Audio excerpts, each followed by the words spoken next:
Welcome back to the deep dive. And I have to say, looking at the research for today, I was, I was a little skeptical at I first. can imagine. We talk a lot about leadership on this Yeah. show, Yeah. business, politics, psychology. Right. Usually very modern models. Exactly. It's all about agility or disruption, some Silicon Valley buzzword. Yeah. But today we're going back to the 19th century. We are indeed. And I think your skepticism is exactly why this deep dive is so necessary. Okay, lay it on me. We're looking at a source called What a Boarder Can Learn from Florence Nightingale. Right. And my first thought was, okay, Florence Nightingale, the lady with the lamp. I get the basics.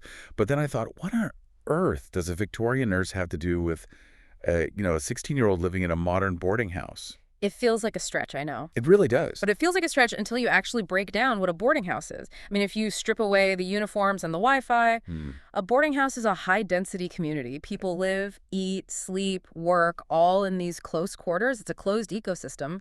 Okay, I see where you're going with this. And Nightingale didn't just nurse people. She managed a closed ecosystem under extreme pressure. That is a fair point. And the more I read this, the more I realized this isn't really a history lesson. It's more of a critique of how we see leadership now. It is. Because let's be honest, if you ask most students or adults, frankly, what a leader looks like, what do they describe? Oh, it's always the loudest person in the room. Always. The captain of the sports team, the head of house at the podium, the one holding the microphone. We have this very noisy, very visible idea of leadership. It's about status. It's the big man theory, basically. But this source, it just comes out swinging with a completely different idea. It says, pretty bluntly, What does it say? real leadership is not about status. It is about service. And I know, that sounds like something you'd see on a motivational poster. And in guidance counselor's office, yeah. But the text takes it seriously. It argues that leadership is a verb, not a noun. And that distinction is just crucial for a boarder. Because in a school, there are only so many titles. Not everyone can be a prefect. Not everyone can be a captain. So most people are just left out. Well, if leadership is only about titles, then yeah, 95% of the students are just followers. But if leadership is about service... About how you influence the environment. Exactly. Then suddenly, every single person in that house has agency. So let's dig into the how. Because the source breaks down Nightingale's method into these 4 pillars. And none of them involve giving a speech. The first one is just noticing. Which sounds so passive, doesn't it? But it's probably the most active thing you can do. Noticing what needs to improve. The source says this is the foundation of everything. But let's play devil's advocate here. Go on. In a boarding house, isn't noticing usually followed by complaining? You notice the shower's cold, you notice the common room is messy, and then you just moan about it. That is the default human setting, yes. Sure. But Nightingale didn't just notice and complain. She noticed.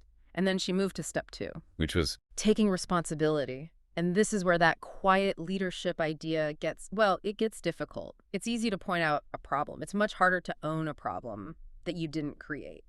This is the classic who left the milk out scenario, isn't it? Precisely. If you walk into the kitchen and there's milk on the counter, the status leader might yell, "Who left this out?" Right. The service leader, the Nightingale approach, just puts milk away. But I mean, doesn't that just make you a doormat? I feel like a lot of students hearing this might think, wait, so leadership just means I clean up everyone else's mess? That's a valid pushback. It doesn't sound very empowering. It doesn't, but the source sort of addresses this through the idea of social capital. Think about it. In a tight-knit community like a boarding house, nothing goes unseen. If you're the person who consistently fixes the small things, who makes the space better, The one who puts the milk away. you're not being a doormat. You're building a reputation. You become the person who holds the standard. You're setting the cultural thermostat. Exactly, and people respect that, even if they don't say it out loud. The source lists examples like helping keep shared spaces clean, supporting younger students, and this is a big one, looking out for the community's well-being. It also mentions that hierarchy dynamic with the older and younger years. The source suggests real leadership is about how the older students treat the younger ones when staff aren't watching. That is the litmus test. Are you ignoring the year 9s because you're too cool? Or are you the person they know they can ask for help? Nightingale wasn't leading her equals, she was serving the vulnerable. And in a boarding house, the vulnerable are the new kids, the homesick kids. Yeah. There's a line in the text that just sums it all up. What's that? You don't need a title to do this. You just need to care. It kind of democratizes the whole thing. It does. Okay, but I want to shift to the second big theme, because this is the one that really surprised me. We think of Nightingale as this, angel of mercy. Holding hands, wiping brows. Yeah. But the source points out she was basically a data nerd and a facilities manager. A ruthless systems thinker. We forget that part. She didn't just comfort people. She redesigned the hospitals. She looked at ventilation, sewage, spacing. She understood that a bad environment leads to bad outcomes. The small improvements theory. The source calls it systemic care in a boarding context. And honestly, this is where I think most of us struggle. How so? We're okay with the big heroic gesture, but we're terrible at the boring maintenance of life. Because maintenance isn't sexy. Cleaning your room isn't a leadership moment in the movies. But the source argues that for a boarder, the environment is the leadership. So what's the student equivalent of a sanitary engineer? It's surprisingly tactical. The text lists 4 things: keeping your own room organized, respecting shared spaces, following routines, and, my favorite, not walking past problems. Oh, that last one is a killer. Not walking past problems. It's the broken windows theory for a dorm room. If you walk past a piece of trash in the hallway or you step over a bag someone left on the stairs, You're implicitly agreeing that this is okay. you are endorsing the chaos. It's a silent vote. Every time you ignore a problem, you vote for it. Correct. And the source makes this fascinating link between the environment and mental health. It basically says a better environment equals better well-being for everyone. This isn't just about hygiene, then. Not at all.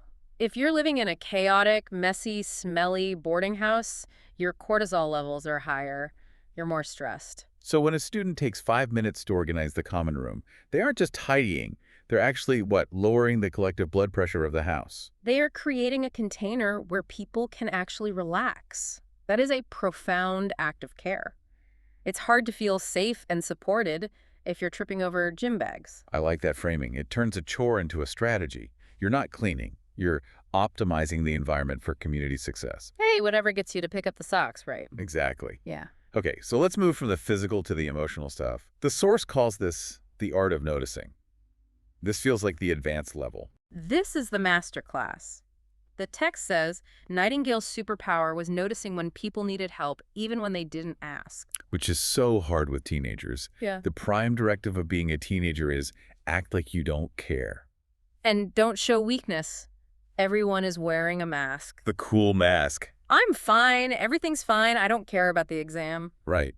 So how are you supposed to notice needs when everyone is working so hard to hide them? You have to look for the cracks in the mask. The source gives a checklist for boarders, and it's really about spotting deviations from the norm. Is someone unusually quiet? Are they snapping at people? Spending a lot of time alone in their room. Yep. Homesickness is mentioned as a big one. And that's tricky because homesickness often looks like anger. It does, doesn't it? Yeah. It rarely looks like someone weeping in a corner. It looks like irritability or withdrawal. And the quiet leader, the Nightingale figure in the dorm, is the one who sees that irritability and thinks, wait, they aren't just being a jerk. They're missing home. Okay, so what's the move then? Because you can't just walk up to a teenage boy and say, I perceive you are emotionally vulnerable right now. Please don't do that. You will get punched. No, the source suggests proactive empathy. It's a low-stakes intervention. You don't launch a therapy session. You just offer a distraction. Like, hey, want to go to the dining hall? Exactly. Or, hey, want to watch a movie? Just offering presence. Presence is the intervention. It is. The text says these small actions create a culture of safety. If I know that you notice me, that you actually see me, I feel safer. I don't have to perform as hard.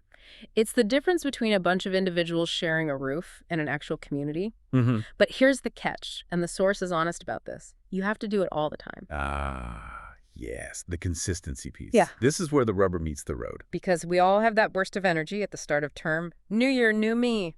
I'm going to be the most helpful, kind person ever. And that lasts until, week 3? The Rainy Tuesday test. Nightingale walked the wards every single night. Not just when she felt like it. Not just when there were reporters around. Every night. Trust is built on predictability. I think that's a definition of character that we kind of overlook. We think of character as these big moral crossroads, would you steal the money? But the source argues character is just Can I rely on you to be the same person today that you were yesterday? Exactly. The text defines trust in a boarding context as knowing three things.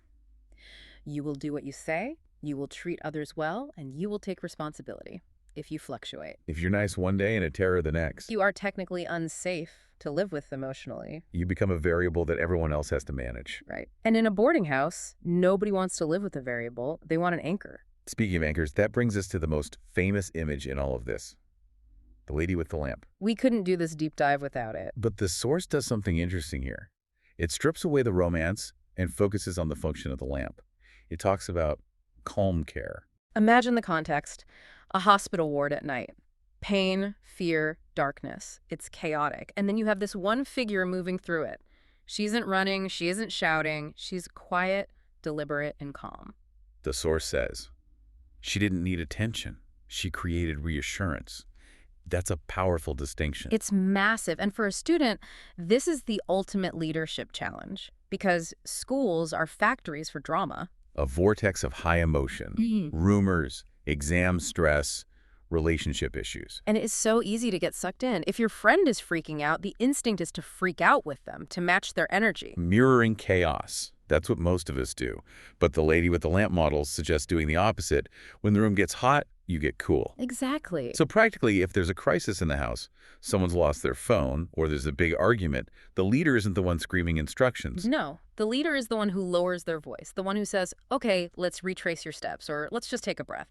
The source lists staying calm when others are stressed as a primary indicator of strength. It's emotional regulation as a service. I love that phrase, emotional regulation as a service. You are loaning your calm to people who have lost theirs. And the text notes this, changes how a community feels. One calm person can settle an entire room. The ripple effect again. But let's zoom out before we wrap up. We've talked about cleaning, notice, consistency, calm.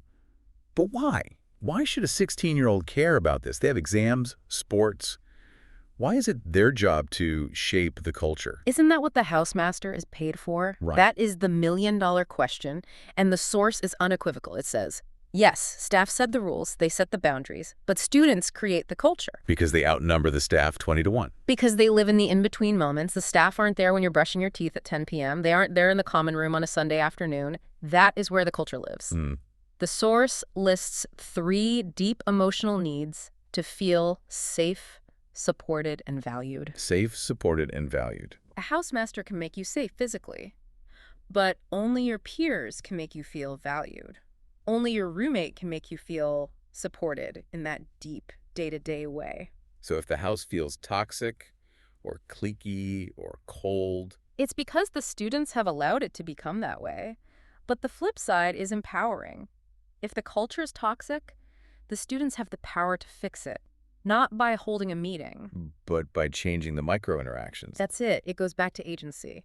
You aren't just a passenger on the ship. You're steering it, whether you realize it or not. Every time you ignore a lonely student, you steer the ship toward exclusion. And every time you sit with them, you steer it toward community. It happens in real time. And I think that leads perfectly to the source's closing thought. It really tries to take the pressure off, because leadership can feel like a really heavy word. The great man myth again. Right. It feels like you have to be perfect or charismatic. But the source ends with this challenge. You don't have to be the loudest person to be a leader. You don't have to be the most successful to make a difference. It's a permission slip to just be yourself. If you are quiet, introverted, observant, you have a huge role to play. In fact, the source suggests that the people who really change communities are often the ones who quietly make things better every day, without any fanfare. The invisible glue that holds the house together. Exactly. So here is the takeaway for anyone listening who is currently living in a boarding house, or really any shared community. We aren't asking you to run for head of school. We aren't asking you to give a speech. We are asking you to look at your environment today, right now, and just ask, what is one small thing I can improve? Is there a dish in the sink? Is there a door that needs closing? And look at the people around you. Who is the person fading into the background? Who needs someone to just notice them? Carry the lamp. It sounds poetic, but it's so practical. Be the person who brings a little bit of light, a little bit of calm, a little bit of order into the chaos. Because the truth is, you're going to leave school eventually. You'll forget the exam grades. You'll forget the match scores. But you will never forget how the people you lived with made you feel. And they won't forget how you made them feel. That's the real legacy of the quiet leader. And on that note, we're going to sign off. Yeah. Go make your bed, check on your neighbor, and we will see you in the next deep dive. Thanks for listening. Goodbye, everyone.